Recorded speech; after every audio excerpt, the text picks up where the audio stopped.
আসন্ন ত্রয়োদশ জাতীয় সংসদ নির্বাচনকে সামনে রেখে পাবনা জেলার ৫টি আসনের প্রার্থী ঘোষণা করেছে বাংলাদেশ জামায়াত ইসলামী। তাড়াতাড়ি জনদুর্ভোগ নিরসনের জন্য স্থানীয় নির্বাচনটা দিতে হবে।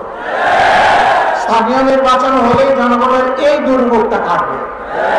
তারপরে অবশ্যই জাতীয় নির্বাচনও দিতে হবে।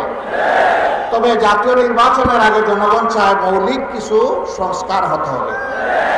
বুধবার দুপুরে পাবনা প্রেস ক্লাবের ভিআইপি মিলনায়তনে সাংবাদিকদের সঙ্গে মত বিনিময়ের সময় এসব তথ্য জানান পাবনা জেলা জামায়াতের আমির অধ্যাপক আবু তালেব মণ্ডল। অধ্যাপক আবু তালেব মণ্ডল বলেন, বাংলাদেশ জামায়াত ইসলামী একটি কল্যাণমুখী, দুর্নীতিমুক্ত, ক্ষুধামুক্ত বাংলাদেশ গড়তে চায়।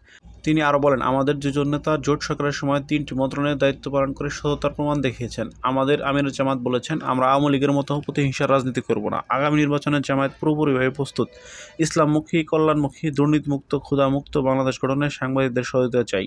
তিনি বলেন, শেখ হাসিনার নির্দেশে শিক্ষার্থীদের হত্যা করা হয়েছে। আন্তর্জাতিক আদালতে শেখ হাসিনার বিচার হওয়া দরকার। জামায়াত সম্পর্কে অপপ্রচার চালানো হয়েছে। জামায়াতকে সন্ত্রাসী দল হিসেবে পরিচিত করাতে চেয়েছিল। জামায়াতকে নিষিদ্ধ করার ৪ দিনের মাথায় তারা পালিয়ে গেছে।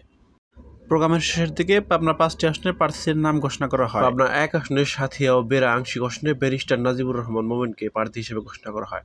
পাবনা ২ সুজাননগর ও বেড়া আংশিক আসনে AK-M হেসাবউদ্দিনকে প্রার্থী হিসেবে ঘোষণা করা হয়। পাবনা ৩ চাটমোহর ও ভাঙ্গুড়া ফরিদপুর আসনে মৌলানা আলী আজগরকে প্রার্থী হিসেবে ঘোষণা করা হয়েছে। পাবনা ৪ ঈশ্বরদী ও আটঘরিয়া আসনে অধ্যাপক আবু তালেব মণ্ডলকে প্রার্থী হিসেবে ঘোষণা করা হয়েছে। পাবনা ৫ পাবনা সদর আসনে প্রিন্সিপাল মৌলানা ইকবাল হোসেনকে জামায়াতের প্রার্থী হিসেবে ঘোষণা করা হয়েছে। বাংলাদেশ জামায়াত ইসলামীর সহকারী সেক্রেটারি জেনারেল মৌলানা রফিকুল ইসলাম খান এই প্রার্থীদের নাম ঘোষণা করেন।